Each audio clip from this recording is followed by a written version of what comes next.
Bonjour à tous. Oui, donc je suis prof à l'ENSTA. Je suis en plus bien placé pour être là aujourd'hui parce que je suis aussi responsable d'une première année de master, enfin co-responsable du master de mathématiques appliquées pour la première année de master. Et puis si il y en a aussi, si vous avez des questions, je suis aussi directeur adjoint de l'école doctorale de mathématiques à Damar. Donc il y en a qui ont déjà des questions sur ce qui se passe ensuite, après le master, on peut en discuter ensuite. Voilà, donc je vais vous présenter des travaux, un thème qui m'intéresse, qui est le contrôle optimal inverse. Et je vais un peu vous expliquer un peu les termes, là, les questions du début, pourquoi Levi-Civita, la locomotion humaine et tout ça en même temps. J'ai choisi, je pense qu'il y en a parmi vous qui ne sont pas francophones, donc j'ai choisi de laisser, tous les transparents vont être en anglais, et je parlerai en français, donc ça permettra, j'espère, à ceux qui ne sont pas à l'aise en français de suivre un peu mieux. Alors, d'abord une petite introduction, donc les questions. Première question, une question qui vient de la physiologie, question de la locomotion humaine. Vous imaginez une grande salle, un gymnase, une personne rentre par une porte dans le gymnase, sort par une autre porte. Question, quelle est la trajectoire qu'il a choisie ? C'est clairement pas la ligne droite, c'est pas le plus court chemin au sens euclidien, parce que c'est quelque chose comme ça. Qu'est-ce que c'est ? C'est quoi cette trajectoire ? Comment je la caractérise ? C'est certainement un plus court chemin. Je ne vais pas m'amuser à faire 3 fois le tour du gymnase avant de sortir, mais c'est un plus court chemin, plus court par rapport à quelle notion de longueur ? Voilà. Quels critères ? Première question. Deuxième question, toujours de modélisation de la physiologie, un peu plus technique celle-là. J'ai une personne, donc je lui donne des cibles, là, des targets, là, voilà, puis je lui demande de pointer le doigt sur ces cibles, donc j'ai ma personne assise comme ça, puis j'y pointe le doigt, comme ça, et je me demande ensuite, c'est quoi le mouvement que suit le bras, là, exactement ? Qu'est-ce qu'il fait ? C'est quoi ? Comment je peux caractériser, quelle est la loi qui gouverne les mouvements du doigt, le mouvement du bras ? Voilà. C'est certainement, encore une fois, on ne fait pas n'importe quoi, je ne fais pas un chemin super long pour aller de là à là, je ne vais pas passer comme ça. Donc c'est certainement un plus court chemin, mais encore une fois, par rapport à quoi ? C'est pas un arc de cercle, c'est rien d'évident. Voilà. Troisième question, alors celle-là, plus du tout de modélisation, là une question purement de maths. Je suis en géométrie riemannienne, donc j'ai une métrique riemannienne. Quand j'ai une métrique riemannienne, elle a des géodésiques, ou des plus courts chemins, si vous voulez. Est-ce qu'une métrique est caractérisée complètement par l'ensemble de ces géodésiques, par la donnée de ces géodésiques ? Si je généralise un peu plus loin, si je vais au-delà des métriques, si je regarde maintenant un Lagrangien, donc vous savez, quand vous avez un Lagrangien, vous avez une équation de Lagrange qui est associée. Est-ce qu'un Lagrangien est caractérisé par la donnée de toutes les solutions de l'équation de Lagrange ? Voilà, ce genre de questions qui va m'intéresser. Et puis, c'est une façon, quelque chose qui est complètement relié à ça, c'est le 4e problème de Hilbert, qui est dit de façon assez vague, pour quelle métrique les plus courts chemins sont des lignes droites. C'est encore une fois, si je définis, donc je me donne les lignes droites, et pour quelle métrique ou pour quel Lagrangien, les solutions de Lagrange ou les géodésiques sont des lignes droites. Est-ce qu'il y a plusieurs métriques possibles ? Voilà. Donc vous voyez, ces questions-là sont des questions qui sont assez vieilles. Hein. La question en géométrie riemannienne, en fait, ça avait été abordé par Dini sur les surfaces, et puis ça a été résolu par Levi-Civita, donc ça c'est au 19e. Dans le calcul des variations, c'est pareil, c'est à la même époque que ça a été posé. En revanche, il y a toujours là-dessus, il n'y a rien de... Il n'y a pas beaucoup de résultats. C'est encore quelque chose sur lequel il y a pas mal de recherches. Et puis sur le 4e problème de Hilbert, donc dans le cadre riemanien en dimension 2, dans le cadre riemanien c'est Beltrami, et Hamel a donné des solutions mais uniquement en dimension 2. Voilà, donc c'est ce genre de questions qui va m'intéresser. Alors première chose, pourquoi j'ai mis pourquoi j'ai mis en même temps mes questions de physiologie. Donc je suis parti de la locomotion humaine, j'arrive à Levi-Civita. Quel est le lien entre les deux ? Alors si vous regardez en fait, toutes les questions que j'ai considérées à chaque fois, je regarde les solutions d'un problème d'optimisation. À chaque fois, j'ai dit que ce soit mes géodésiques ou les trajectoires de la locomotion humaine, je me dis que ce sont les solutions d'un problème d'optimisation. Donc je connais les solutions, mais je ne connais pas le critère à minimiser. Et ce qui m'intéresse, c'est à partir des solutions, caractériser le problème. Donc c'est un problème inverse qui cherche à caractériser des principes des critères d'optimalité. Et ce qui est commun à tous les problèmes que je vous ai présentés, c'est que les problèmes d'optimisation considérés sont des problèmes de contrôle optimal. Alors je pense qu'en général, vous ne savez pas ce qu'est le contrôle optimal, vous en avez une vague idée. Donc vous expliquez un peu ce qu'est le contrôle optimal. Donc le contrôle optimal, d'abord on va présenter qu'est-ce que c'est qu'un système contrôlé. Donc un système contrôlé, c'est un système dynamique. On est dans la classe des systèmes dynamiques. Donc je suis en train d'essayer de modéliser des phénomènes en mouvement. Donc c'est une façon mathématique de modéliser des phénomènes en mouvement. Donc pour modéliser un mouvement de quelque chose, je dois d'abord définir quel est l'état du système. Donc je dois paramétrer le problème qui m'intéresse, d'accord? Donc ça va me définir un état, petit x, qui est dans un espace grand X, qui est, ça dépend comment j'ai paramétré. Ça peut être un ouvert de Rn, ça peut être une variété. C'est généralement une variété dès que j'ai des angles et tout ça, je vais assez vite me retrouver sur des variétés. D'autre part, je vais utiliser une deuxième variable. Donc ça décrit l'état de mon système. Ça paramètre complètement mon système. Après, maintenant, je veux paramétrer les actions qu'il y a sur le système. Donc typiquement, alors soit un système, soit il n'y a aucune action dessus, c'est un système fermé, par exemple, il faut penser à, si on pense à la Lune, par exemple, ou tous les systèmes gravitaires là, dans l'univers, bon voilà, eux, ils se débrouillent tout seuls, il y a pas, pour le moment, on ne sait pas trop agir dessus. Mais si vous pensez à quelque chose de plus simple, donc par exemple, l'exemple de mon bras, là, c'est bien, j'ai bien une action dessus, c'est bien mes muscles qui agissent sur le bras. Donc là, il y a un moyen d'action, donc un contrôle. Donc c'est une variable qu'on est libre de choisir qui agit, donc qui est extérieure au système et qui va modéliser donc l'action qu'on a sur le système. Alors le U en revanche, lui, peut être dans n'importe quoi comme ensemble. Pensez par exemple, le moyen de contrôle le plus simple que vous connaissez, c'est un interrupteur. Vous faites 0 ou 1, voilà, il n'y a que deux. Enfin, c'est un moyen de contrôle sur un circuit, donc ça peut prendre que deux valeurs. Voilà, donc cet ensemble U, il peut être un peu n'importe quoi. Et puis, donc maintenant que j'ai modélisé l'état et le contrôle, je vous l'ai dit, moi je suis en train de regarder des choses qui sont dynamiques, donc je vais avoir une modélisation de la dynamique, une modélisation du mouvement, et j'ai une modélisation typiquement par des équations différentielles. Donc en fait, qu'est-ce qui se passe? C'est que je peux choisir à tout instant la valeur de mon contrôle. Donc ça va me donner, si je choisis pendant un intervalle de temps la valeur de mon action, donc c'est un U de t, ça me donne une fonction, et je vais dire que pour chaque choix d'une fonction, donc d'une action au cours du temps, je vais avoir une équation différentielle. Donc, en fait, donc ici, ce que j'ai ici, c'est une famille d'équations différentielles ordinaires qui sont paramétrées par ces fonctions U de t, qui sont les... Voilà. Chaque fois que je choisis une action au cours du temps, ça va me donner une équation différentielle. Et ce que je vais appeler une trajectoire de mon système de contrôle, c'est une fonction x qui est solution... c'est une fonction x pour laquelle il existe une loi de commande U, telle que x soit solution de l'équation différentielle correspondante. D'accord? Et je noterai x, indice U, la solution, pour dire x, c'est le U qui est là, c'est bien la loi, la fonction qui correspond, qui m'a donné cette solution. Voilà, donc les systèmes contrôlés, c'est juste des familles d'équations différentielles paramétrées par des fonctions. Alors en particulier, ce que ça... oui, pardon. Juste un exemple si je prends un exemple de modélisation, là, sur mon exemple de pointage du doigt, voilà, vous voyez, je veux juste modéliser des pointages, des mouvements du bras dans le plan vertical. Alors je peux avoir, a priori, il y a 3 articulations, l'épaule, le coude, le poignet. Je peux en bloquer une ou deux. Pour les expériences, souvent on en bloque pour ne pas avoir trop de degrés de liberté. Donc j'ai 1, 2 ou 3 degrés de liberté. Quand je modélise ça, il faut d'abord que je paramètre, donc j'ai 3 articulations là qui sont dans un plan, donc j'ai 3 angles, enfin des angles, 1, 2 ou 3 angles, ces angles des articulations.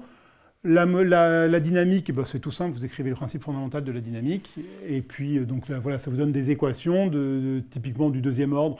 Je pourrais mettre des choses plus compliquées, mais typiquement j'ai des équations des équations différentielles du deuxième ordre, où le U, ici, c'est juste les couples, c'est les forces qui agissent sur les articulations. Donc les forces qui sont exercées par les muscles sur les articulations. Voilà. Donc c'est une modélisation toute simple. Et puis, du coup, si je pourrais remettre ça sous la forme d'un système de contrôle, donc U, il est de dimension D. Pour écrire ça comme une équation différentielle, comme d'habitude, je mets les angles et leurs dérivés dans l'état. Donc j'ai un état qui est de dimension 2D, un contrôle qui est de dimension D. Et voilà. Et donc j'ai un système de contrôle comme ça. Voilà. Donc c'est un truc tout simple. Alors quand j'ai un système contrôlé, donc par exemple encore sur cet exemple du doigt, si je vous dis d'aller de ce point-là à ce point, de cette position-là à cette position-là, il y a plein de façons possibles. Il y a plein de contrôles possibles qui vont m'amener d'un point à un autre. Donc il y a plein de façons, plein de trajectoires qui m'amènent d'un état à un autre. Et donc il va être intéressant d'essayer de comprendre, de les mesurer, ces diverses trajectoires, pour choisir celle qui sera la meilleure. Donc je vais me donner... Hop là, pardon. Je vais choisir un critère qui va me permettre de mesurer le coût d'une trajectoire. Alors ce critère ici, je vais supposer qu'il est intégral. Donc je vais dire que le critère, la façon de mesurer le coût d'une trajectoire, ça va être de dire d'intégrer le long de la trajectoire un certain coût infinitésimal, que je peux appeler aussi lagrangien. D'accord, donc mon coût infinitésimal, c'est une fonction de l'état et du contrôle à chaque instant, et c'est quelque chose qui est positif. D'accord, donc ça, parce que j'accumule le coût au fur et à mesure de la trajectoire. Au fur et à mesure du mouvement. Voilà, donc typiquement, vous pouvez penser, par exemple, vous pourriez penser que le L qui est là, c'est la norme de la vitesse, par exemple. Ça pourrait être voilà, c'est la norme de la vitesse, vous intégrez bien, et vous avez bien quelque chose qui typiquement, qui serait une longueur. Ça pourrait être un exemple. En tout cas, je choisis un critère comme ça, et ce que j'ai appelé un problème de contrôle optimal, c'est, je me donne deux états, donc par exemple pour mon problème de pointage, la position en bas du bras, un autre état comme ça qui est une autre position. Je me donne donc deux états, je me donne un temps. Et le problème de contrôle optimal, ça va être de minimiser ce coût parmi toutes les trajectoires qui m'amènent du premier état au deuxième. D'accord ? Voilà. C'est ça un problème de contrôle optimal. Donc c'est chercher une trajectoire qui minimise un certain coût parmi toutes les trajectoires qui vérifient des conditions initiales et finales. Alors, bien sûr, pour dire trouver la trajectoire qui satisfait la solution donc bien sûr, il faut s'assurer qu'il y a existence. Donc là, je vais pas rentrer dans la technique, mais il y a plein de conditions diverses dont il faut s'assurer à la fois sur... Donc F, vous souvenez-vous, c'est la dynamique, c'était le système de contrôle. L, c'est le lagrangien, le coût qui est là. Et U, c'était l'ensemble dans lequel le contrôle prend ses valeurs. Donc pour assurer qu'un certain problème d'optimisation a des solutions, il faut mettre des conditions. Typiquement, il faut leur demander de la compacité, ou alors demander de la compacité sur l'ensemble des contrôles qu'on peut choisir, ou demander de la coercivité sur la fonction coût. Généralement, il faut demander que le coût qu'on regarde soit convexe, c'est le lagrangien soit convexe pour s'assurer. Voilà, donc il y a pas mal de conditions techniques variées, diverses et variées, sous lesquelles on peut assurer l'existence d'une solution à ce problème de contrôle optimal. Je ne vais pas du tout en parler ici. D'autre part, là, je vous ai donné en fait un type de problème de contrôle optimal particulier. On peut avoir des problèmes qui sont on peut avoir donc en fait, c'est beaucoup plus général la classe des problèmes de contrôle optimal. Par exemple, ici, vous voyez que je vous demande que j'ai fixé le temps. Je demande d'aller d'un point à un autre en temps fixé. Je pourrais laisser le temps libre. Je pourrais chercher la trajectoire qui m'amène d'un point à un autre sans spécifier le temps. Voilà, elles peuvent... Ça, c'est une première chose. Deuxième chose, là, j'ai spécifié... Donc, le point de départ, généralement, celui-là, il est fixé parce que je suis quelque part au début. C'est quand je regarde un problème particulier, j'ai une position qui est donnée. Et après, je vais chercher à aller à une autre position. Donc là, ici, j'ai spécifié la position dans laquelle je peux aller, dans laquelle je veux arriver. Donc, j'ai spécifié l'état dans lequel je veux arriver. Je peux être plus libre que ça. Je peux spécifier non pas tout l'état, mais par exemple, vous voyez, dans tout le bras, je pourrais spécifier juste le fait que je veux être que le doigt soit à une certaine hauteur à la fin, ou je pourrais spécifier que je veux toucher le mur, sans préciser où. Donc je pourrais avoir spécifié non pas un état, mais tout un ensemble possible pour l'état, ou je peux ne rien spécifier du tout. Je peux dire, trouve-moi quel est le mouvement le moins coûteux, en général, sans spécifier le point final. Je peux aussi, là j'ai mis un coût qui est un coût intégral, donc c'est un coût qui va calculer, donc qui va pénaliser, en fait, qui va compter vraiment ce qui se passe au cours du mouvement. Je pourrais avoir un coût qui ne pénalise que ce qui se passe à la fin, donc je pourrais avoir un coût qui ne compte que sur la position finale, donc qui ne dépend que de la position finale du mouvement, par exemple. Et je pourrais mélanger les deux, ajouter à ça un coût, ce qu'on appelle un coût terminal. Voilà, donc il y a plein d'autres formulations qui rentreraient dans le cadre de ce que je vais dire après, mais pour simplifier l'exposé, je vais toujours rester dans le cadre d'un coût comme ça pour la suite. Voilà. Alors pourquoi les questions que je vous ai posées tout à l'heure sont des questions de contrôle optimal? Alors pour les deux questions que je vous ai posées en physiologie, là,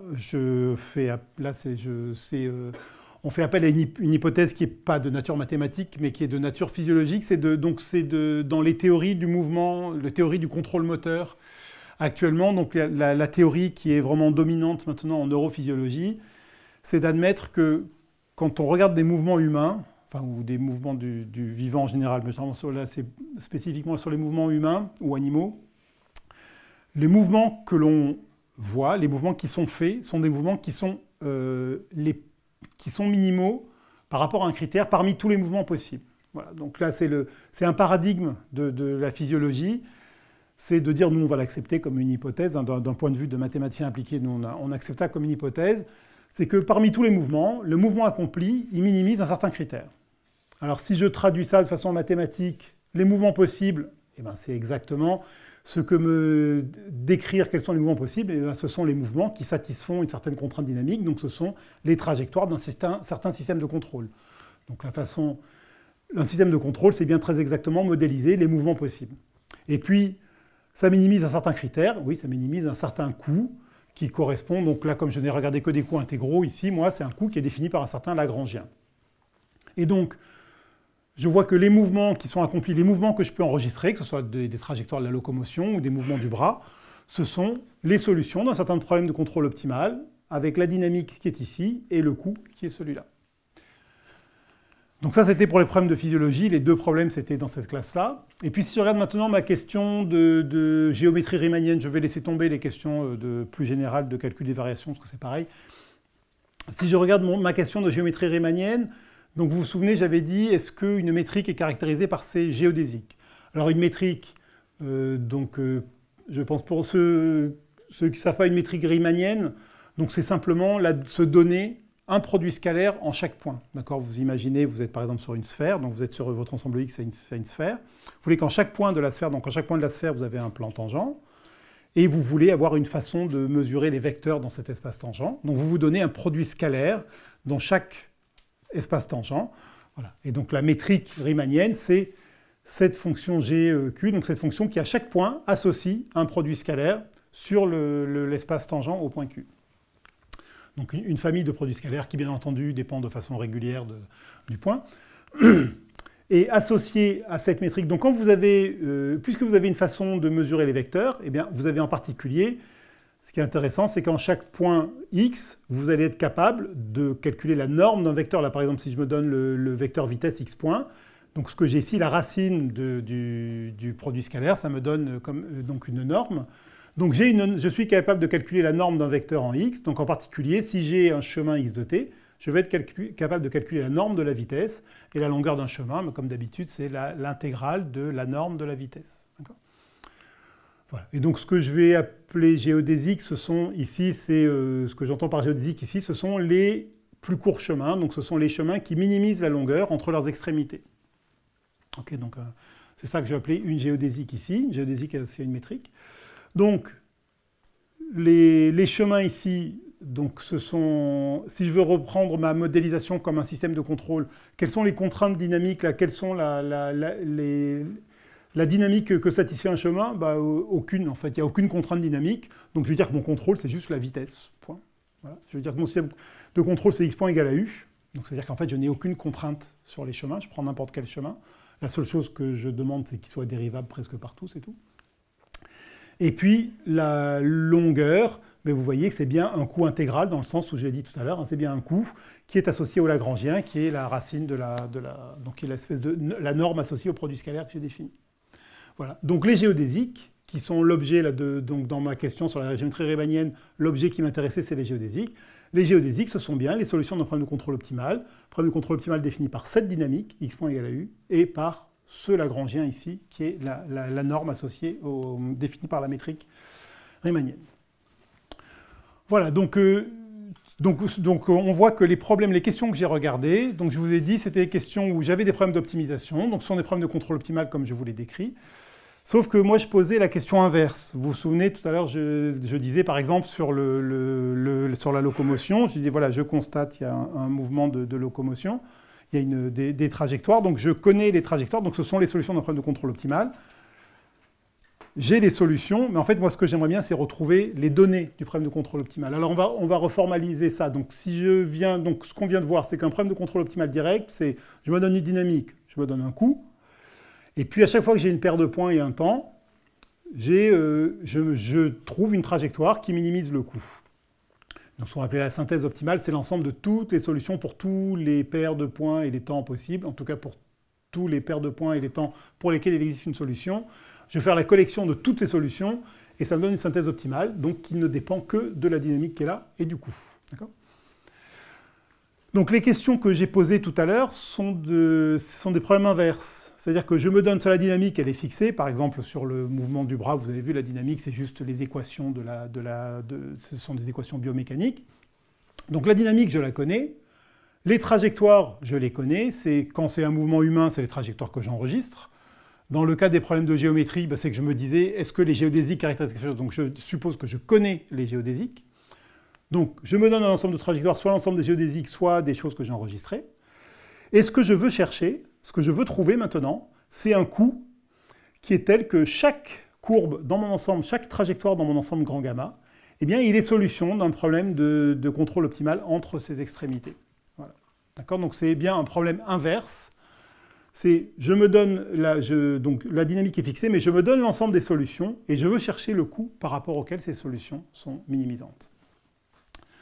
Alors voilà, donc ce problème de contrôle optimal inverse, c'est ça. Et donc les questions que je vous ai posées tout à l'heure, là les 3 questions, les 2 en physiologie, les questions en géométrie, ce sont des questions qui relèvent de ce problème-là, de contrôle optimal inverse. Alors qu'est-ce qu'on peut dire sur ce type de problème? Enfin, qu'est-ce qui est intéressant? Quels sont les enjeux là-dessus? Alors, le premier enjeu, d'un point de vue théorique, c'est d'étudier la structure du problème. Donc, je vous l'ai dit, c'est un problème inverse. C'est-à-dire que, en fait, vous pouvez définir une fonction, une fonctionnelle grand phi. Donc, d'abord, il faut savoir quelles sont la classe. Voilà, je définis une classe grand C à 2 coups possibles. Puis, j'ai une fonction qui, à chaque coup, associe la synthèse optimale. Cette optimale, souvenez, l'ensemble de toutes les solutions possibles, de tous les problèmes de contrôle optimal possibles.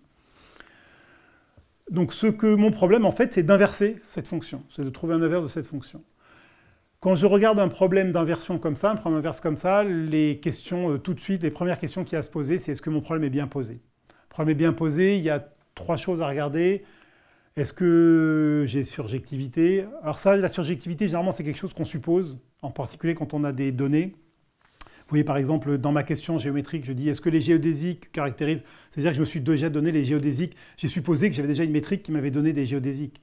Donc souvent dans mes problèmes, je suppose que ce que je regarde, l'ensemble des courbes que je regarde, elles sont bien déjà solutions. Donc la surjectivité souvent n'est pas un vrai problème parce que je suppose que je pars de données qui ont été obtenues par un problème de contrôle optimal.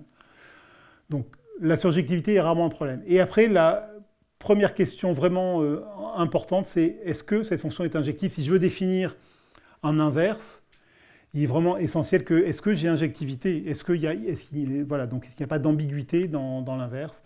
Et une fois que j'ai résolu le problème d'injectivité, après, je peux commencer à me poser des questions après de continuité, stabilité, etc. Déjà, la première... donc, surjectivité, je vous dis en général, ce n'est pas une question pour les applications et pour les problèmes que je regarde en géométrie, ce n'est pas un problème pertinent. Vraiment, le premier problème important, c'est l'injectivité. Et c'est exactement celui que j'ai posé, c'était exactement le problème posé par Levi-Civita. C'est est-ce que, si je me donne des géodésiques, est-ce qu'il y a une seule métrique riemannienne qui correspond ou pas? Donc c'est exactement le problème d'injectivité.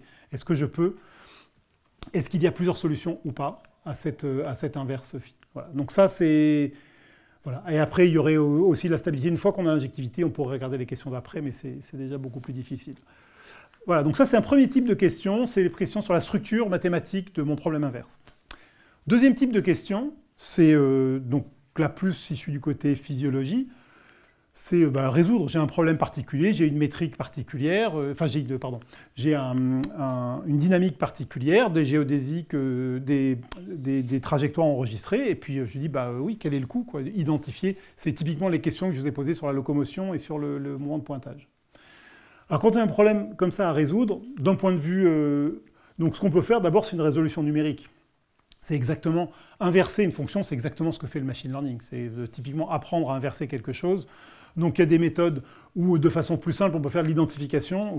Si vous voulez identifier un coût, vous prenez une base de coûts possibles, vous en prenez plein, vous faites une combinaison avec plein de coefficients, et puis vous identifiez avec, si vous avez plein de trajectoires, vous allez bien réussir à identifier, en résolvant de façon directe les problèmes de contrôle optimal correspondants, vous allez réussir à identifier les coefficients et donc à proposer un coût qui marche. D'accord ? Donc ça, numériquement, c'est plus ou moins simple, mais il n'y a rien d'inhumain à faire ça, ça se fait assez bien.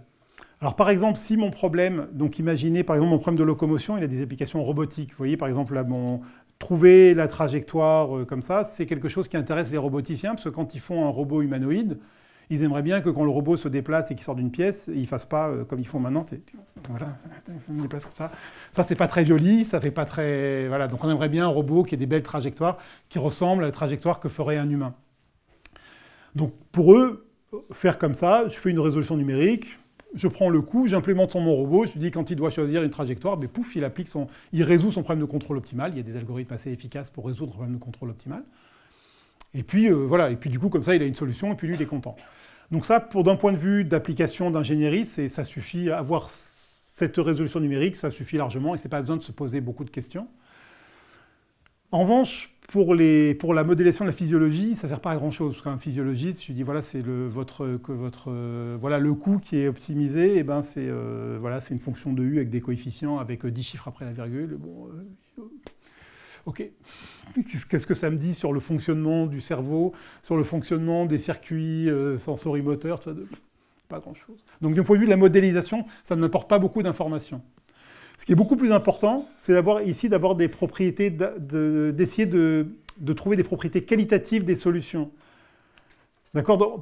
En particulier, quelque chose de crucial, c'est, je vous ai dit au début, pour poser, donc vous avez un problème inverse, il faut d'abord savoir quel est l'ensemble de départ. Donc j'ai choisi un ensemble des coûts possibles. Et ben, d'un point de vue de la physiologie, ça va être très important de réduire autant que possible la classe des coûts possibles. Par exemple, mon coût, il va dépendre de pas mal de grandeurs. Dans le cerveau, ces grandeurs, les grandeurs, donc, par exemple sur la locomotion, là, votre coût, il peut dépendre de l'axe de votre position, mais de votre vitesse, de votre accélération, de la dérivée troisième, là, ce qu'on appelle les secousses ou le jerk. Ces grandeurs-là, beaucoup sont disponibles dans le cerveau, mais pas aux mêmes endroits. Et puis, par exemple, la position, il y a des grandeurs, par exemple, pour avoir accès à la dérivée seconde, à la dérivée troisième, le cerveau a besoin de faire des calculs. Donc il y a certaines régions du cerveau qui savent faire ça, qui savent estimer ça, et pas d'autres. Et donc avoir une idée de quelles sont les variables auxquelles fait appel la fonction coût, ça permet d'avoir une idée de quelles sont les parties du cerveau qui sont impliquées, quelles sont les zones corticales qui vont être impliquées dans le mouvement. Donc d'un point de vue du physiologiste, du neurophysiologiste plus exactement, là, c'est très important parce que ça lui permet, lui, de savoir de quoi j'ai besoin, qu'est-ce qui est nécessaire dans tout, comme généralement dans toutes les parties, dans tous les mouvements, il y a toujours un peu tout. Quand on regarde le cerveau, qu'est-ce qui s'active pendant un mouvement, il y a un peu tout qui s'active partout, donc on ne sait pas trop. C'est difficile de savoir qu'est-ce qui est vraiment nécessaire. Là, on peut avoir des idées de quels sont vraiment les circuits qui sont importants pour le mouvement, pour la planification de mon mouvement ou pas. Voilà. Donc ce sont des questions importantes, en particulier. Là, vous voyez qu'on va être amené à faire des modèles. Donc ça, c'est un point important quand on fait des mathématiques appliquées sur ce genre de choses, par exemple, modélisation de la physiologie. Là, on fait des modèles. Vous voyez, par exemple, j'ai fait une première hypothèse. Je vous ai dit, je suppose que mes mouvements sont optimaux par rapport à quelque chose. C'est une hypothèse. Donc les physiologistes, eux, ils vont faire des théories comme ça. Ils vont élaborer des théories, donc ils vont faire des hypothèses. Nous, en tant que mathématicien, le rôle du mathématicien là, c'est de prendre les hypothèses, de dire d'accord, donc chaque hypothèse physiologique, je la traduis de façon mathématique, mais c'est une hypothèse. Et moi, sous ces hypothèses, je vais obtenir des conclusions. Je vais essayer d'avoir le plus possible de conclusions, en particulier le plus possible de propriétés qualitatives.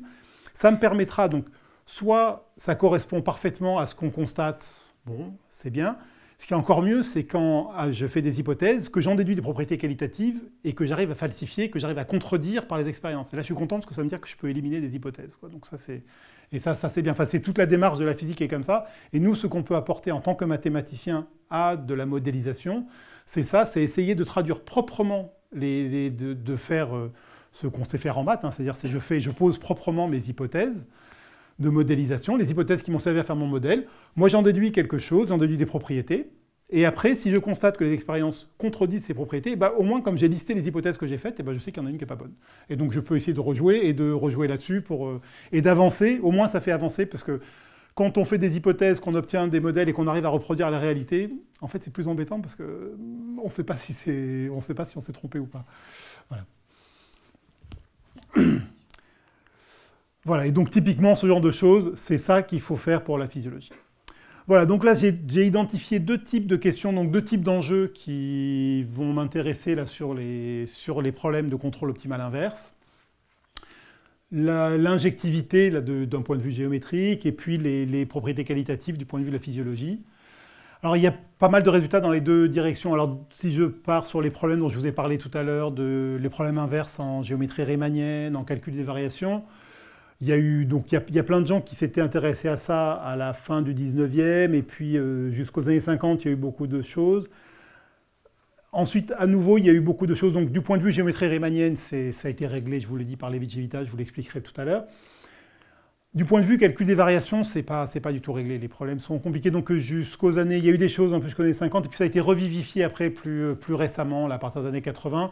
Et puis surtout, dans les années 2000, il y a eu plein d'autres choses, parce qu'il y a eu tout le point de vue contrôle optimal qui est arrivé, et puis avec des géométries différentes aussi, de la géométrie sous-riemannienne, je vous en parlerai tout à l'heure, d'autres géométries aussi, qui se sont posées cette question-là sur les géodésiques. Voilà, donc il y a eu pas mal de choses plus récentes. Donc il y en a qui sont vieilles et d'autres qui sont beaucoup plus récentes. Et puis sur la physiologie, là c'est des choses qui sont plus récentes, et surtout cette approche qualitative du problème inverse dans la physiologie, c'est des choses plus récentes, plutôt qui datent d'une vingtaine d'années en général. Voilà, donc je vais vous présenter, je ne vais pas vous expliquer, je ne vais pas vous faire un panorama de tout ce qui existe comme résultat. Je voudrais juste focaliser sur les questions que j'ai posées tout à l'heure, et vous montrer des exemples de résultats qu'on peut avoir. Bon, en plus, c'est plutôt sur cela que j'ai travaillé, moi, comme ça, je les connais mieux. Et donc, vous donner des exemples de choses qu'on peut faire dans ces domaines-là. On va commencer plutôt par le problème géométrique. D'accord, donc par le problème donc, de l'injectivité du problème de contrôle optimal inverse. Donc, je vous rappelle le problème que j'avais posé. Donc, je vous l'ai dit, je vais laisser tomber le problème de calcul des variations. Je vais me concentrer sur le problème de géométrie riemannienne. Donc, je me donne une variété. Elle s'appelle M, maintenant elle s'appelait X tout à l'heure, c'est pas grave. Donc, une variété, peu importe, ça peut être Rn. De toute façon, le problème est local, donc vous pouvez considérer qu'on est sur Rn ici. Et donc, la question que je me pose, c'est est-ce qu'une métrique riemannienne, donc souvenez-vous, donc là imaginez qu'on soit sur Rn, hein, donc c'est juste une fonction qui à chaque point associe un produit scalaire. Est-ce qu'une métrique, une telle fonctionnelle, est-ce qu'elle est caractérisée de façon unique par l'ensemble des géodésiques, par l'ensemble de ces géodésiques? Alors, unique, ici, il faut faire attention, c'est unique à une constante près. D'accord? Parce que vous êtes d'accord quand on fait tout, vous voyez, toutes ces histoires de coûts, mesurer le coût d'une trajectoire, si je prends un coût intégral, ou alors que je prends le même coût multiplié par 2, bah oui, de toute façon, je ne peux pas savoir, ça me donnera exactement les mêmes géodésiques, d'accord? Que ce soit un coût ou deux fois le coût, c'est exactement pareil, ça me donne exactement les mêmes géodésiques. Donc, à chaque fois que je dirais unique, c'est à multiplication par une constante près. D'accord? Voilà, donc ça, je le dis une bonne fois pour toutes, comme ça je ne le redis plus. Je considère que et puis il suffirait de normaliser, de demander que ce soit normalisé en un point, et comme ça je pourrais me débarrasser de ça. Voilà. Et donc on dit que quand une métrique est caractérisée de façon unique par ses géodésiques, alors on dit qu'une métrique est rigide ou géodésiquement rigide.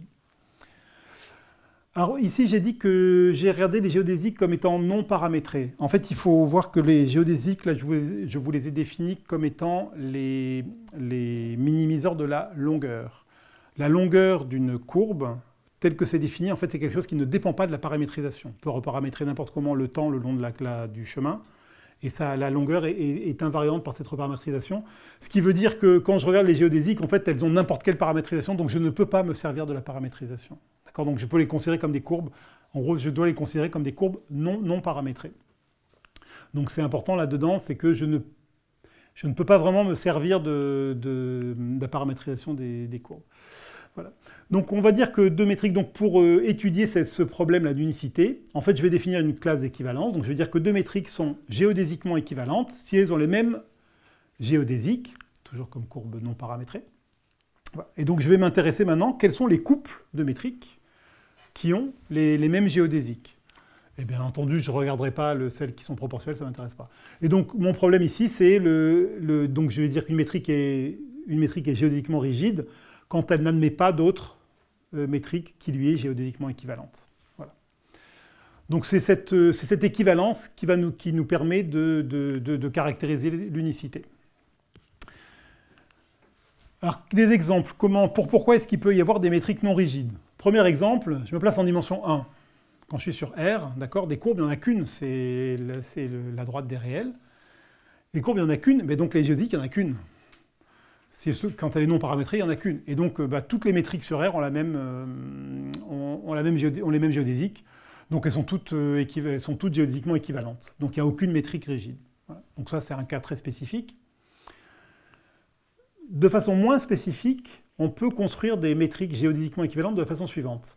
Prenez deux variétés riemanniennes. D'accord? Donc j'en mets une horizontale et l'autre verticale. D'accord? Je prends deux variétés riemanniennes. Donc j'ai une façon, dans chacune, j'ai une façon de compter la longueur. Maintenant, je considère la variété produit. Voilà, d'accord? Donc là, j'ai une variété qui est verticale et l'autre qui est horizontale. Et puis je fais une combinaison convexe, enfin une combinaison positive des deux métriques. Donc vous voyez que là, ici, dans ce G lambda, il y a une métrique qui va me compter que les composantes horizontales, et l'autre ici qui va me compter que les composantes verticales. Qu'est-ce que vont être les géodésiques? Qu'est-ce que vont être les géodésiques pour cette métrique, cette espèce de métrique produit? Je vais appeler ça une métrique produit. Quels vont être les géodésiques pour cette métrique produit? Eh bien, si j'ai un plus court chemin ici, ça veut dire que la projection ici, c'est un plus court chemin pour G, et que la projection verticale ici, donc la projection sur M tilde, c'est une géodésique, c'est un plus court chemin pour G tilde. Nécessairement, puisque G tilde, lui, ne compte que ce qui est horizontal, et lui ne compte que ce qui est vertical. Donc, je suis sûr que quand j'ai une géodésique de cette métrique-là, elle est constituée, chacune de ces projections est une géodésique pour la variété correspondante. Mais ça veut dire que dans cette caractérisation qui est là, vous voyez dans la caractérisation qui est là, lambda n'intervient pas. Il n'intervient plus.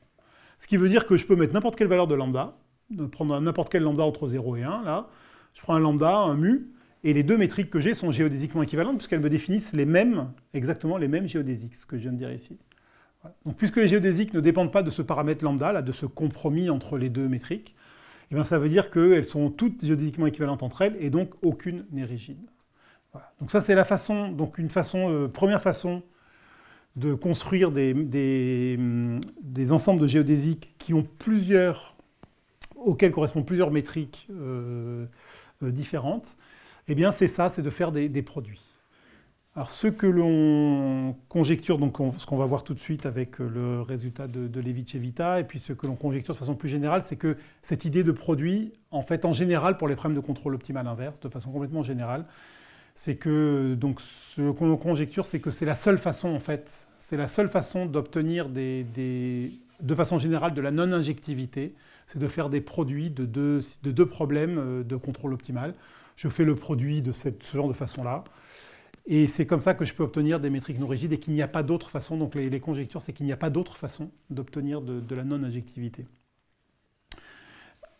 Alors c'est ce qu'a montré, donc c'est le résultat de Levi-Civita, il est comme ça. En fait, c'est ce qu'il montre. Donc le résultat de Levi-Civita, il vous dit que si j'ai deux métriques qui sont géodésiquement équivalentes, alors c'est complètement local, hein, et en plus, là je ne l'ai pas dit, mais en fait ça ne marche que sur un ouvert dense de la variété. Donc si j'ai deux métriques géodésiquement équivalentes localement, alors ça veut dire que nécessairement, donc c'est équivalent à dire que je peux trouver des coordonnées, donc en fait diviser mon Rn là, en paquets de coordonnées, en grand N paquets de coordonnées, telles que, de façon à ce que mes deux métriques ont une espèce de forme produit. Alors j'ai dit forme métrique, c'est une métrique produit tordue, vous allez voir pourquoi. Donc ça veut dire que chacune s'écrit comme une combinaison convexe, comme tout à l'heure, de métriques qui sont chacune sur un des paquets. Donc sur chaque paquet de coordonnées, ici, là, donc sur chaque ouvert de dimension plus petite, j'ai une métrique, et je fais une combinaison convexe, et donc les deux métriques G et G tilde correspondent à deux combinaisons convexes différentes de mes métriques.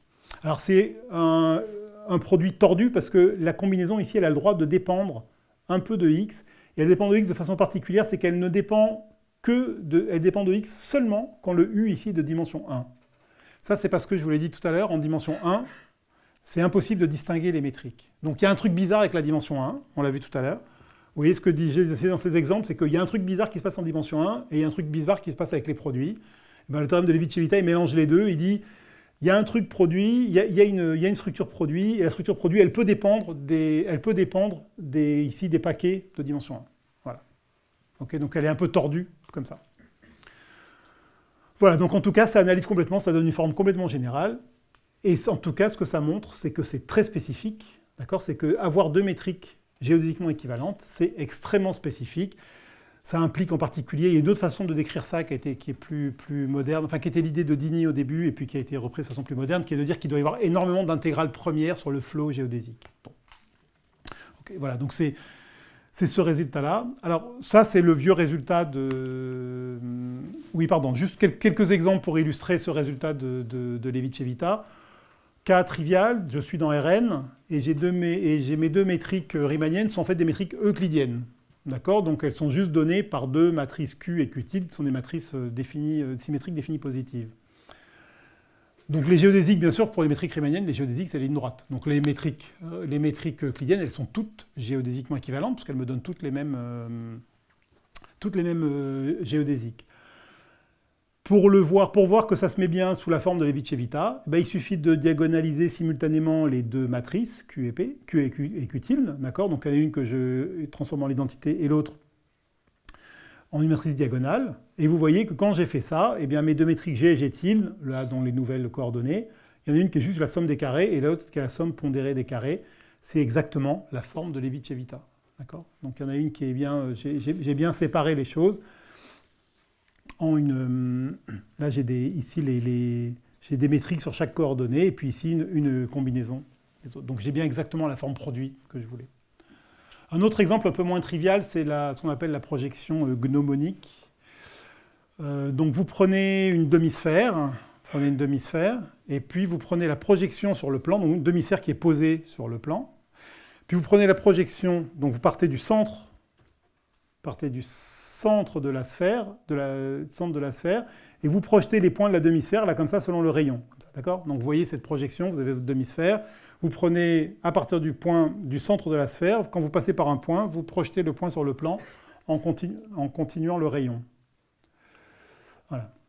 Donc, dans cette projection-là, la propriété de cette projection, c'est qu'elle va projeter les grands cercles, là, sur la demi-sphère, ça va projeter les grands cercles sur des droites. Si vous réfléchissez un petit peu, n'importe quel grand cercle va être projeté sur une droite. Alors maintenant, je regarde, donc là je suis sur la sphère. Sur la sphère, j'ai une métrique, donc j'ai une métrique riemannienne qui est induite par la métrique riemannienne de R3. D'accord ? Donc voilà, sur la sphère de façon classique, la métrique euclidienne dans R3 m'induit une métrique sur la sphère, que je vais appeler ds bar. Les géodésiques de ds bar, vous savez tous, les géodésiques sur la sphère, ce sont simplement les grands cercles. D'accord ? Les plus courts chemins sur la sphère sont les grands cercles. Maintenant, je regarde, puisque je peux identifier R2, grâce à ma projection, je peux identifier R2 avec ma demi-sphère. Et donc, je peux transporter ma métrique qui était sur S2, je peux la transporter sur R2. Et puisque ma projection transforme les grands cercles en droite, ça veut dire que pour la métrique transportée, les géodésiques, ce sont les lignes droites. Et puisque ce sont les lignes droites, ça veut dire que cette métrique transportée, eh ben, elle est géodésiquement équivalente à la métrique euclidienne de R2, pour lesquelles les plus courts chemins sont les lignes droites. Donc j'ai construit comme ça deux métriques différentes. Donc la métrique transportée par cette projection, et puis la métrique sur R2, qui ont les mêmes géodésiques. Et ces géodésiques sont les lignes droites, donc ça fait partie aussi des solutions du problème de Hilbert. Et en coordonnées polaires, alors elles sont pas proportionnelles, ces métriques. Hein, et en coordonnées, quand j'écris en coordonnées polaires, ça c'est la métrique euclidienne sur R2 en coordonnées polaires. Et ça c'est la métrique transportée en coordonnées polaires. Vous voyez bien que c'est bien une combinaison, les deux s'obtiennent, il y a un facteur devant. Et voilà. Donc il y a bien des métriques, là c'est les métriques restreintes, c'est bien une combinaison linéaire de métriques et avec des coefficients devant. Voilà, c'est bien sous la forme de Levi-Civita. En tout cas, ce sont des formes très spécifiques.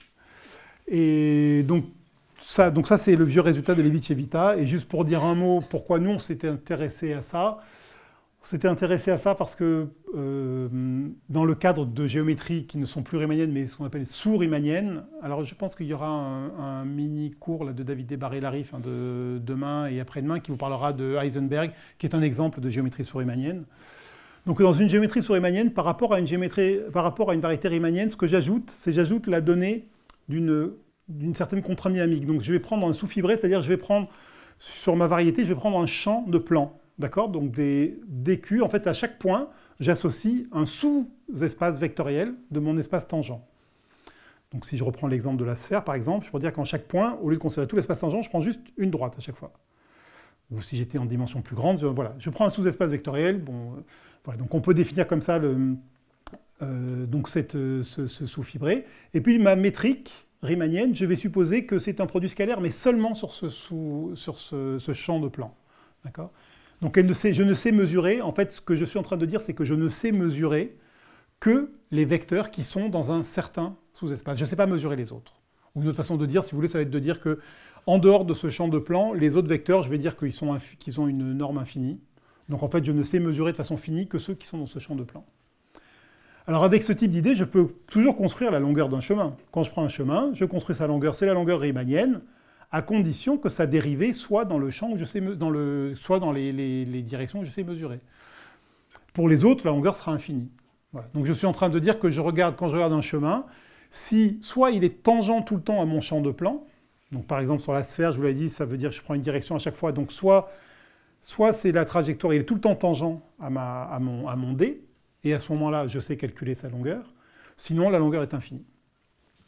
Donc le cas particulier où ma distribution, c'est le fibré tangent tout entier, c'est-à-dire que si je mets aucune contrainte ici, je prends l'espace tangent tout entier à chaque fois, je retombe dans le cas riemanien. Donc c'est une généralisation, une dégénérescence du cas riemanien. Donc ces géométries servent à plein de choses, je ne vais pas trop vous en parler, je pense que David Desbarré-Larif vous en dira un petit mot. En tout cas, je peux définir les géodésiques de la même façon, hein, c'est toujours le minimiseur de la distance, c'est pareil. Et puis, je peux reposer mon problème inverse. Quand je me fixe la variété, je me fixe la distribution, donc je me fixe la dynamique.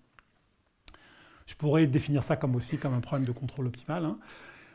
De la même façon qu'en géométrie riemannienne, je peux définir quand est-ce que deux métriques sont géodésiquement équivalentes. Deux métriques sous-riemanniennes vont être géodésiquement équivalentes quand elles me donnent le même ensemble de géodésiques, le même ensemble de plus courts chemins. Et puis, une métrique sera rigide si elle n'admet aucune métrique géodésiquement équivalente à elle, à part celles qui sont proportionnelles. Voilà, donc j'ai les mêmes définitions.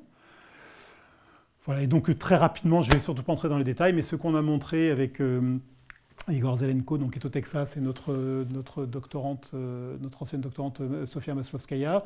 Ce qu'on a montré, donc, le but, c'est de montrer que, en fait, il y a une façon, le théorème de Levi-Civita, il admet une forme sous-riemannienne. On peut le généraliser au cas sous-riemannien, en généralisant un peu la forme des métriques possibles. Donc, ce que je sens préciser, je vous dis une forme sous-riemannienne de Levi-Civita. Donc, notre conjecture, c'est que l'équivalence géodésique, elle est équivalente à avoir cette forme de Levi-Civita. On n'a pas réussi à montrer, je pense qu'on n'y arrivera jamais, mais on n'a pas montré cette conjecture, mais on a montré qu'elle était vraie au premier ordre. Donc en fait, une variété sous-riemannienne, ça admet une approximation au premier ordre au sens métrique. En fait, c'est que c'est un espace métrique, ça a un espace métrique tangent. Donc il y a une notion d'approximation au premier ordre, ce qu'on appelle l'approximation nilpotente. Et ce qu'on a montré, c'est que quand on a deux métriques qui sont équivalentes, leurs approximations au premier ordre, elles sont sous la forme de Levi-Civita sous-riemannienne. Donc il y a vraiment, là il y a une structure c'est même des métriques produits. On a vraiment une structure produit au premier ordre. Donc on a déjà une contrainte très forte. Donc on n'a pas réussi à montrer la conjecture, mais on a montré qu'elle était vraie au premier ordre. Donc de ça, on déduit pas mal de choses. On peut déduire pas mal de résultats d'intégrabilité, comme on l'a fait, comme on peut le faire en géométrie riemannienne. Et en particulier, ce qu'on a pu montrer, donc je vous l'ai dit, la forme de Levi-Civita, elle est très particulière, elle est très spécifique. En particulier, elle n'est pas générique du tout. Et ce qu'on a pu montrer, c'est que si je prends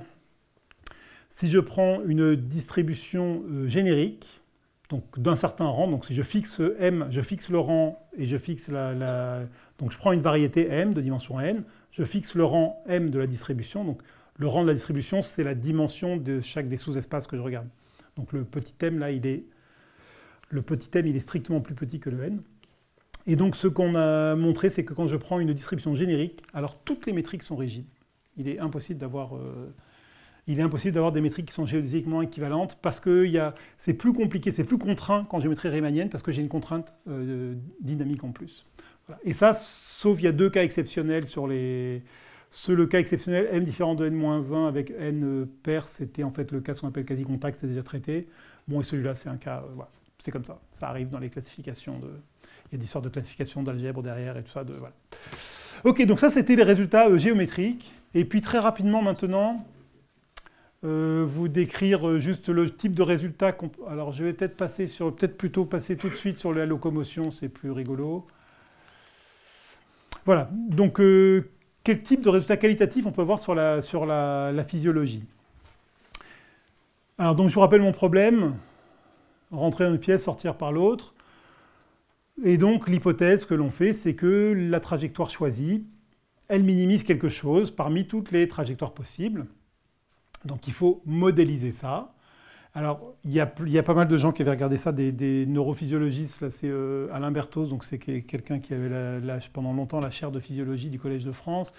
Et Jean-Paul Laumont, lui c'était un roboticien. Donc ils ont pas mal travaillé ils ont fait beaucoup d'expériences. Ils ont fait marcher en particulier, leurs étudiants ont beaucoup marché dans des gymnases pendant longtemps. Ils ont fait enregistrer énormément de trajectoires. Ils ont beaucoup réfléchi à la modélisation. Donc, ce qui est apparu, ce qui est intéressant, c'est qu'ils ont montré que quand on marche, on se déplace, on ne fait pas des pas de côté. C'est un peu intuitif. Quand vous marchez dans la direction de votre buste. Donc en fait, à tout moment, si θ c'est votre direction comme ça, c'est la direction de votre buste, eh bien votre vitesse, elle est toujours dans la direction de θ. Ils ont montré plein d'autres choses, ils ont montré qu'il y a plein de symétries là-dedans, on peut enlever, ils ont montré que ça ne dépend que des courbes non paramétrées en fait, donc je peux enlever la paramétrisation du temps là-dedans. Enfin bon, voilà. Ils ont fait plein d'expériences pour montrer que la bonne façon de paramétrer, voilà, la bonne contrainte, c'est de dire que ma vitesse est toujours dans la direction de mon buste. Donc je peux paramétrer, j'ai juste 3 paramètres, là, ma position planaire xy et la direction de mon buste, θ. Et alors du coup, pour mettre ça comme un système de contrôle, eh bien, que je dis que ce que je vais contrôler, c'est une des dérivées de θ. La première θ point, c'est la courbure, dans ce cas-là, de la courbure de la courbe xy. Et puis ça peut être une dérivée, ça dépend qu'est-ce que je choisis, quel degré de dérivée, de régularité je choisis pour θ. Voilà, donc on peut paramétrer comme ça, et donc puis pour des raisons de symétrie, le coût, il ne dépend que de la courbure et de ses dérivées. C'est tout. Voilà, donc j'ai un problème comme ça, et alors le problème là-dedans, c'est que j'ai ce cas, donc si je le redis en dessous, voilà.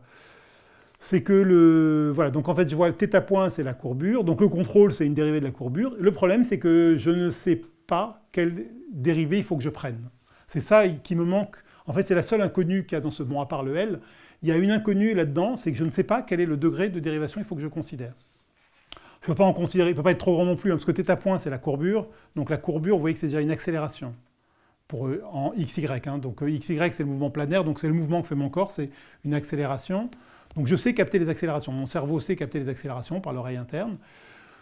Donc k égale à 1, je sais faire, je sais le compter. K égale à 2, ce serait une dérivée troisième de ma vitesse, de mon mouvement. Dérivée troisième, je sais à peu près les faire aussi. Je sais on a ce qu'on appelle les secousses ou le jerk, ça on en a conscience. Mais voilà, donc parce que si je fais cette minimisation pendant mon mouvement, ça veut dire que j'ai conscience de ces trucs-là. Si j'en ai pas conscience, je ne peux pas minimiser, d'accord? Donc il faut...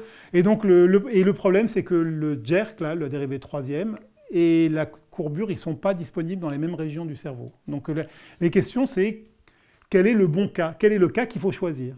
D'accord? Donc le problème de contrôle optimal inverse, ce serait de déterminer le L et le K. Mais déjà, quelle est la valeur du cas qu'il faut choisir?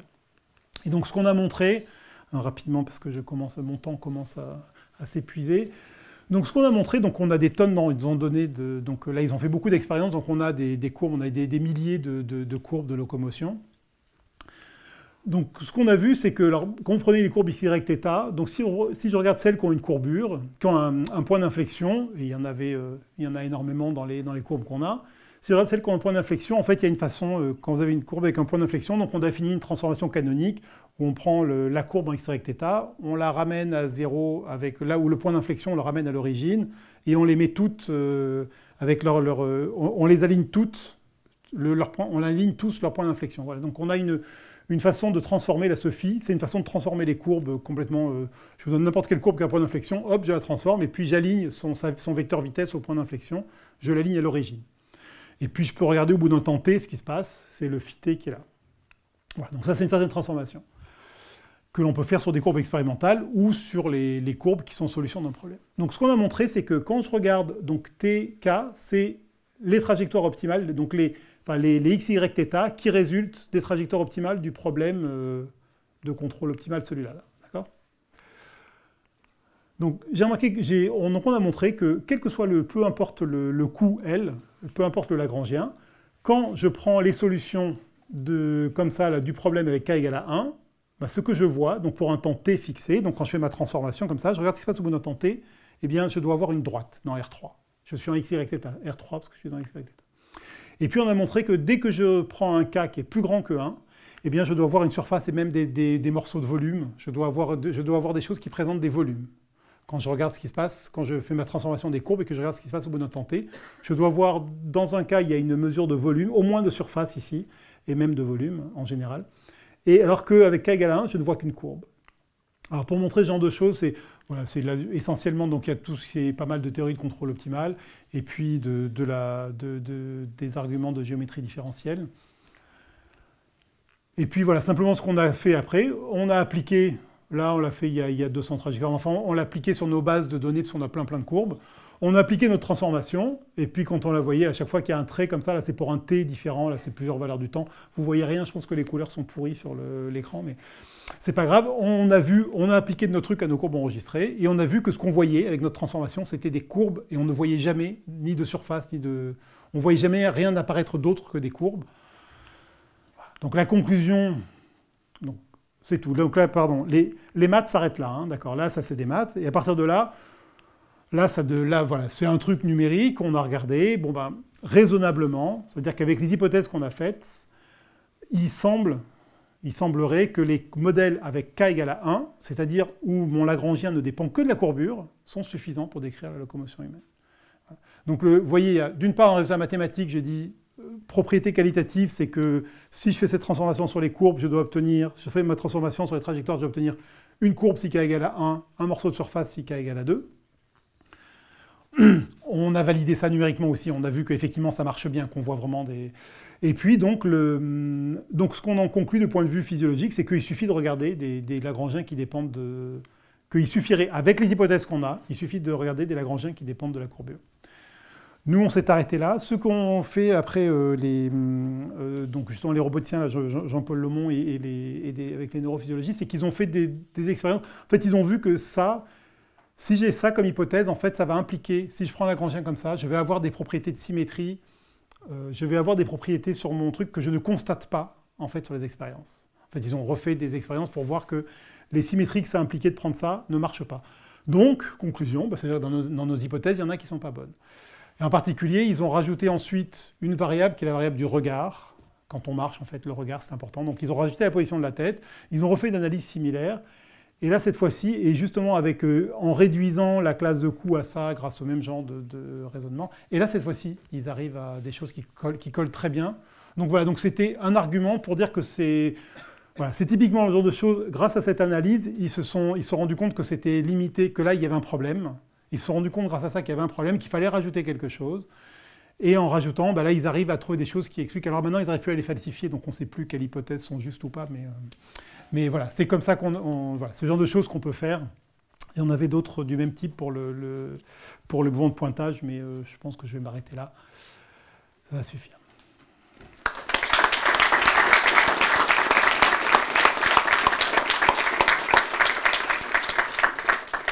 Est-ce qu'il y a des questions pour Fred Jean? Oui. Peut-être avec le micro.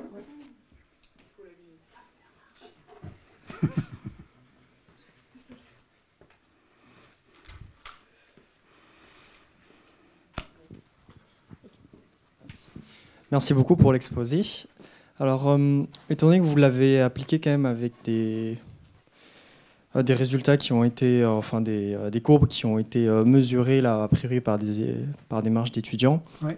J'imagine que du coup ces trajectoires sont discrètes et qu'il faut du coup considérer un sous-ensemble de toutes les géodésiques qu'on pourrait avoir. Du coup, est-ce qu'en théorie, on peut avoir des résultats en comparant deux métriques où l'on ne connaît qu'une partie des géodésiques? Alors, attendez, parce qu'il y a deux choses différentes. C'est que donc, sur les expériences, effectivement, c'est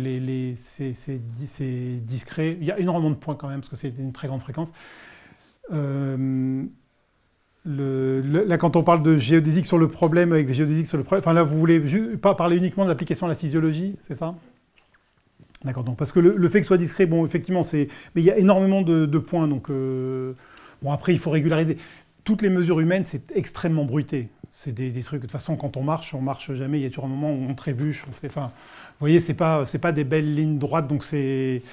Là-dedans, il faut régulariser énormément, il faut... Donc il y a tout un côté traitement des données, dont je ne parle pas du tout ici, qui est... Voilà, donc ça, cet aspect-là, le fait que ce soit discret, les données au début, c'est pas ça le plus embêtant, c'est qu'elles sont très brutées. C'est surtout ça qui est embêtant. Alors du coup, j'ai pas écouté la deuxième partie, parce que alors la deuxième partie de la question. Oui, du coup, la question plutôt mathématique cette fois, ce serait est-ce qu'on peut dire des choses, faire des classes de métriques, ou cette fois on ne connaîtrait qu'une partie des géodésiques, au lieu de connaître toutes les géodésiques et de dire qu'il y en a qui vont être équivalentes ou pas. D'accord. Donc ça, c'est une question. Il y a des gens qui sont intéressés à ça, qui se sont demandé combien de géodésiques il faut pour caractériser une métrique.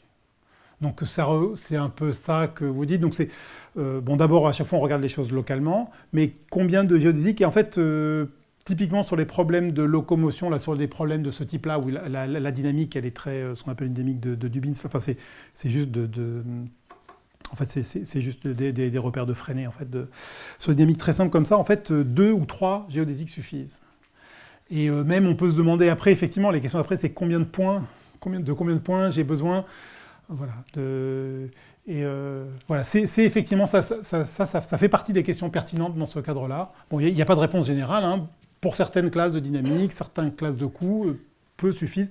Ça dépend aussi de la taille de la classe de coût. Par exemple, dans le problème de calcul inverse, de calcul des variations, si je regarde, donc vous voyez le même problème quand, donc là où je juste me donne les solutions de l'équation de L'Euler-Lagrange et je veux retrouver le Lagrangien, si j'ai pas, dans le cas des métriques riemanniennes, je sais que ce sont des formes quadratiques par rapport à la vitesse. Si mon Lagrangien est quelconque, alors là, voilà, là, c'est un problème qui est beaucoup plus compliqué, il peut y avoir énormément de solutions, donc réduire là, dire combien de géodésiques il me faut là-dedans, on ne sait plus du tout. Voilà. Donc ça dépend de chaque problème spécifique, mais c'est une question pertinente, oui. Il y avait une autre question, non? Ouais. Donc moi, ma question, ça concernait les applications médicales du coup, pour savoir si finalement de déterminer le coût en fonction des géodésiques pour un individu, on pourrait comparer au coût des autres êtres humains, et puis après dire que finalement, s'il y a un problème d'optimisation dans son coût qu'il a dans son cerveau, ça voudrait dire qu'il aurait une dégénérescence moteur. Oui, ça fait partie. Alors effectivement, donc la plupart des études sur le système sensorimoteur, en fait, elles viennent des études de Parkinson. En fait, c'est vraiment ça le truc qui motive, c'est effectivement de détecter ça veut être de détecter des aberrations, donc de comprendre. En fait, le problème, c'est qu'on ne comprend pas très bien comment on bouge. Donc Parkinson, on voit bien que ça se traduit par une dégénérescence de la façon dont on bouge. En fait, on ne comprend pas très bien la façon dont on bouge. Donc, mais effectivement, c'est ça les idées qu'il y a derrière. C'est si on comprend bien les façons dont on bouge, on pourra justement peut-être commencer à détecter les aberrations pour détecter un Parkinson. Et puis, si on savait comment on fait nos mouvements, vous voyez, typiquement, un Parkinsonien, il a du mal à enchaîner les mouvements. Donc, si on savait comment fonctionne notre façon de planifier et de produire nos mouvements, on pourrait essayer de soigner. Mais c'est ça qui est en vue, oui. Il y a donc sur ça, il y a des choses qui sont très intéressantes qui sont faites à l'ENS Paris-Saclay sur les gens qui comparent, qui essaient de mettre des métriques sur les ensanchements, sur les mouvements, sur les déformations. Si j'ai des classes plusieurs, justement, si j'ai un type de trajectoire, comment mettre des métriques là-dessus pour comparer, typiquement, si j'ai mis des coups, comparer un coût et un autre pour voir est-ce que je m'éloigne de quelque chose qui est standard ou pas. Voilà, il y a des gens qui travaillent là-dessus. Merci à vous. Est-ce qu'il y a d'autres questions? Autrement, on remercie Frédéric Jean.